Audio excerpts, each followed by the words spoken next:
Good morning, everybody. I hope your day is off to a fantastic start. It is so nice here in Edmonton.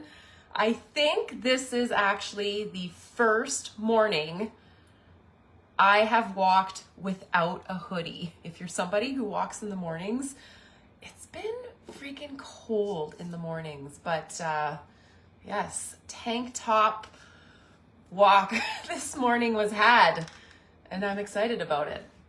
Okay, Q&A. Let's get into it because I've got, 1, 2, 3, 4, 5, 6, 7, a few questions. So I'm going to start rapid firing them. First one is there a pill form digestive bitter?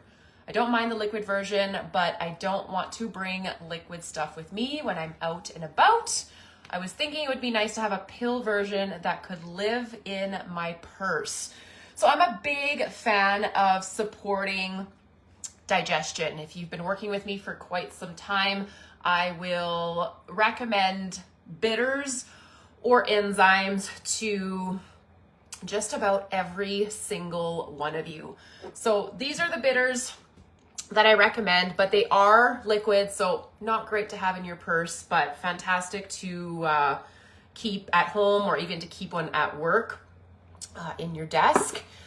There are pill form bitters, specifically, I pulled one up here, but if you just search up digestive bitter capsules, you will find a few.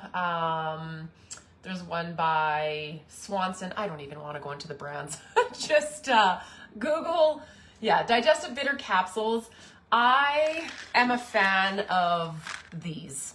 These are digestive enzymes. I keep these in my purse, not the big bottle of them, but I've got a little pill container. I keep them in my purse all the time. I think they're very beneficial.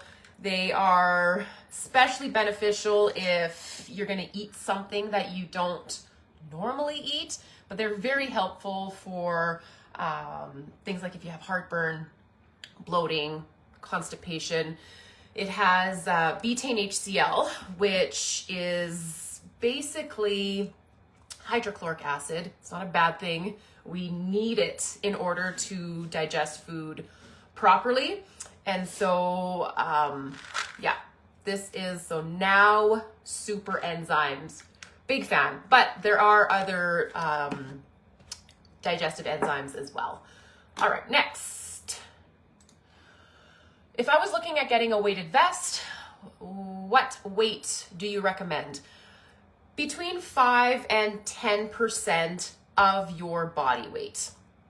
So if you are 160 pounds, then 16 pounds would be probably a good weight to start with. You could go lighter, but wearing 7.5 pounds or 8 pounds, my math is terrible.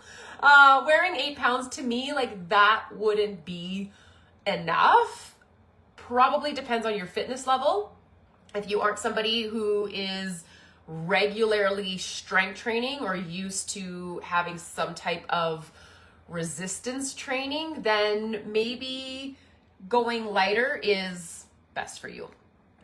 All right, next. I've been very busy lately and had some vacations, and I've been eating less than usual, skipping meals. Do you have any tips to help with that?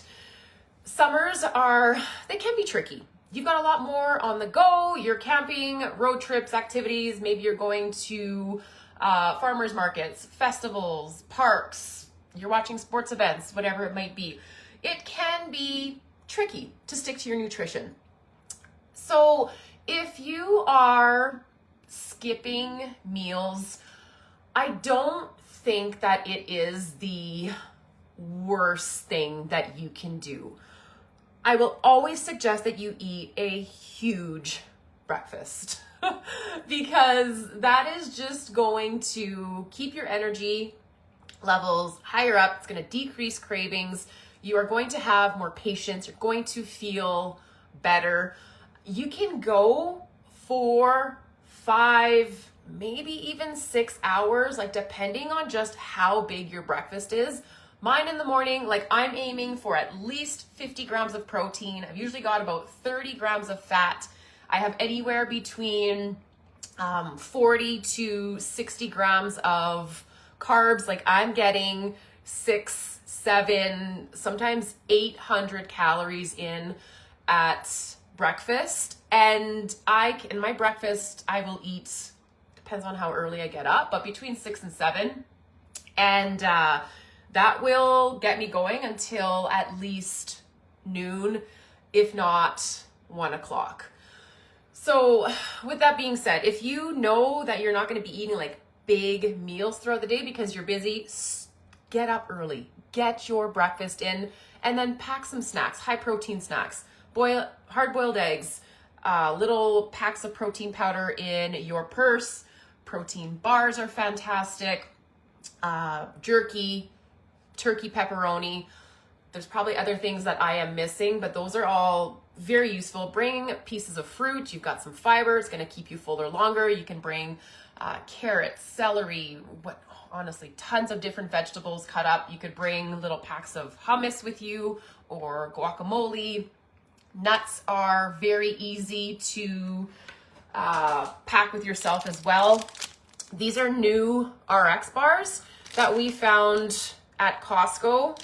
I think they're absolutely delicious. And I just love the ingredients. Egg whites, peanuts, oats, and honey. Like you cannot go wrong with this. This is 230 calories. If you had a couple hard-boiled eggs and a piece of fruit, I think that would be fantastic. It's not necessarily a meal per se, but you're getting plenty of protein, fats, and what I call smart carbs to, of course, keep you going until your next meal that you can get. Again, it is what you do most of the time that matters.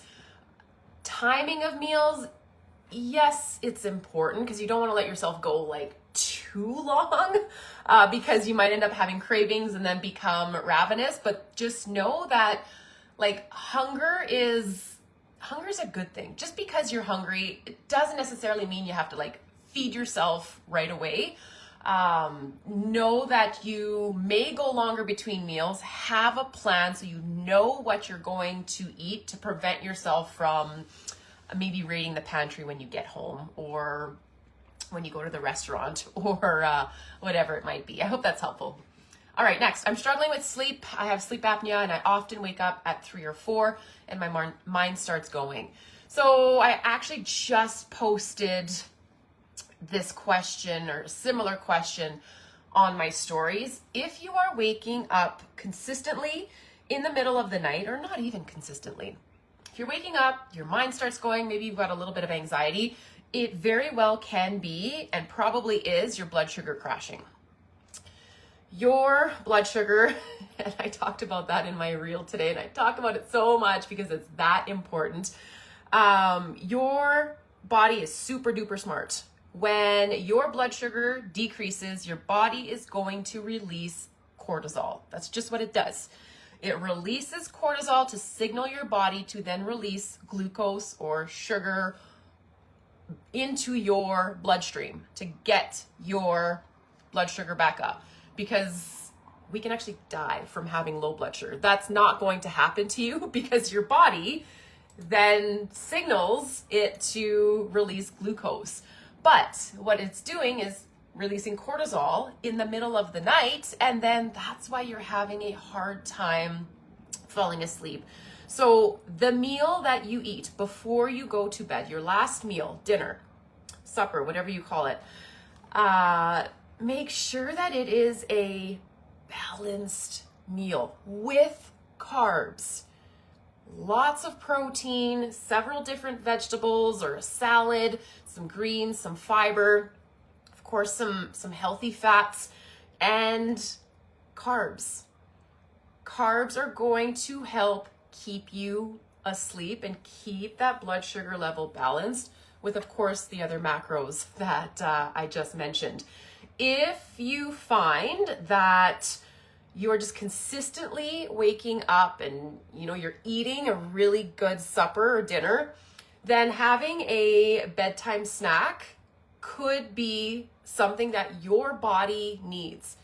And I find myself, if I eat my dinner early, sometimes I'll eat around 5 o'clock, I will want to eat something before I go to bed around 8 o'clock. Typically, it'll be peanut butter and a fruit, or peanut butter and some dates. It can be a little bowl of Greek yogurt or cottage cheese with berries. So you're always pairing your carb with a fat or protein. And that's just going to help stabilize your blood sugar throughout the night. So trial and error for yourself to see what works best. But a good explanation for this is typically blood sugar dysregulation. All right, next. Tips on how to deal with situations where I can't bring a prepped supper. For example, I have Trivia Tuesday. I go straight from work at 7 p.m. So when I get to the restaurant, I'm starving, so I eat there. Plan ahead. Plan ahead. If you're starving, typically we will let our crashing blood sugar dictate what we're going to eat. We want those high carby foods, that like quick energy. That's typically what we will crave, for example. So if you already have a plan, you've looked at the menu ahead of time and you know what you're going to eat, that just helps you to stick to the plan, make a good decision. I've been eating out a little bit more frequently over the last week. We were away on the weekend and then we've just gone out for a couple lunches, Rob and I have been making it a point to order double the protein. And I know this, like, I don't know why, because I talk about protein all the darn time. I don't know why I didn't do this in the past. Something was preventing me from doing it. And so this past week, I'm like, no, I'm just going to order like 2 chicken breasts, because even the servings of protein at restaurants are not your typical 100 grams. They are probably like half the size of my palm. So I've been using or ordering double the protein. Huge game changer. Sometimes after a meal at a restaurant, because I always try to make it as nutrient dense as possible, power bowls, salads sometimes. And if I'm ordering dressing on the side, like I'm not getting all those like fats in that. And sometimes I'm hungry within a couple hours after spending $20, $30 on a meal. So that protein hack has been a game changer for myself. So hopefully that's helpful. All right. If you're over 50, is there a specific type of mineral, vitamin, electrolyte that we should be focusing on daily? It depends. And that's why I do HTMA tests on my clients. HTMA tests, if you haven't heard, it's a hair tissue mineral analysis. We get a lovely sheet like this. Ideally, we want to be in the blue. This is my HTMA test. I've got some low minerals. These first 4 are your macro minerals. They make the most difference in your energy, metabolism, digestive health, skin health.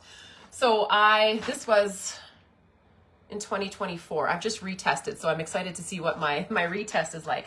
But sodium, potassium, calcium, magnesium are your macro minerals, but I often see very low sodium and potassium on most people, but that's not always the case. So it doesn't make any sense to supplement with just a random multivitamin. Like, I don't recommend multivitamins to anybody because there's actually like copper and zinc, for example, work against each other. So often people are just told, take zinc, take zinc, take zinc. If you take too much zinc, it can drive down copper, and copper is very important for energy. It's also extremely important for iron. Many women are iron deficient, and then they just get put on iron pills. That's not the issue. It's not low iron that we have. It is typically cofactors. And I know this might be going over your head, but I'm trying to explain it as best as I can. But copper and vitamin A are often needed. And I'm sharing this story because I went through this. A few years ago, I had super low iron. Low iron, I was on iron supplements for 2 years. Did not change. Started working with a functional practitioner, and I didn't know this. And I don't even know if most doctors know this, but we have something called an iron recycling system in our body. Look it up. It is friggin' fascinating. Iron recycling system. And it's typically because we are lacking cofactors. It's not an iron issue per se, because our body actually makes iron. Did not know this. But we're missing other things to get this iron recycling system to work properly. And the thing that changed my energy levels, because I had super low energy. I had to nap. My eyes would just close. I was napping consistently. Was also sleeping like shit. But even going up the stairs, I just felt like my body wasn't creating any energy. Iron typically has a role in that. I started supplementing with cod liver oil, and that made a huge difference for me specifically. But I'm just sharing how every body requires something different. I think we are so quick to just add in supplement after supplement after supplement after supplement because our friends are getting benefits, or we see a commercial on TV and we're like, oh, I need that, when that's not necessarily the case per se. So in a roundabout way, is there a specific type of mineral? It's hard to say. I will always tell my clients to re-mineralize their water. So mineral drops are a great idea for absolutely everybody. Sodium, potassium, magnesium as well. But even magnesium's a little bit tricky. If you're taking too much oral magnesium, it'll actually drive down your sodium and potassium. So that's why I use topical magnesium as opposed to ingesting capsules of magnesium. And that has helped me tremendously. Magnesium is so important. And it is the first mineral to be depleted when we are stressed. And who's not stressed these days? And it also helps with blood sugar balance, which is very important. Briefly talked about that today in my reel. In terms of vitamins, it's hard to say. Testing is best, like your vitamin D level, best to get that tested. Vitamin D can actually have an impact on your calcium levels. And I see a lot of elevated calcium in people, especially if you are dealing with a lot of stress. Calcium's a hard mineral. Vitamin D can actually make that worse, but calcium's a hard mineral, and it can actually cause a shell around your cells, which isn't a good thing, and it prevents nutrients, hormones to do their actual job. Thyroid hormone specifically, which will then have an impact on your metabolism. I wasn't going to go this deep, but I'm just going with it. So I don't recommend specific supplements to clients unless I know exactly what they need, because some things can actually exacerbate they're already low energy, bloating, fatigue, digestive issues, metabolic health, adrenal health, stress management or stress resiliency, I should say. So that's my answer to that. What about something like daily green supplement? Again, that's not something I recommend, but it could be useful to somebody if you don't have digestive issues. If you already struggle with bloating, distended stomach, constipation, just digestive issues, you don't feel good, a green supplement can actually make things worse. Think about it. Green supplement typically have tens, if not hundreds of nutrients, fiber. We are not meant to take in or digest that much at one time. So it basically just like shocks the system. It can actually cause gas. It can cause bloating. You're not going to necessarily digest or absorb all of those greens because your body just can't tolerate it. I will always recommend whole foods, 5 to 8 servings of fruits or vegetables daily, and obviously spread out. So at least 1 serving of fruits and or vegetables at each meal or snack, and you are good to go. Obviously a variety of things.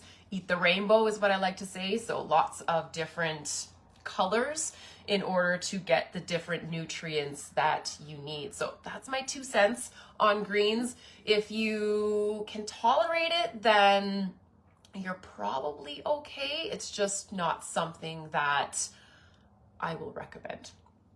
Last but not least, I struggle with bloating. I don't wake up bloating, but it happens as the day progresses. It doesn't seem to make a difference about types of food. Stomach just feels distended. I'm wondering if I need to take my probiotics at a different time of day.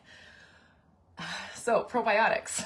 I've talked about this a little bit, but I don't recommend probiotics either.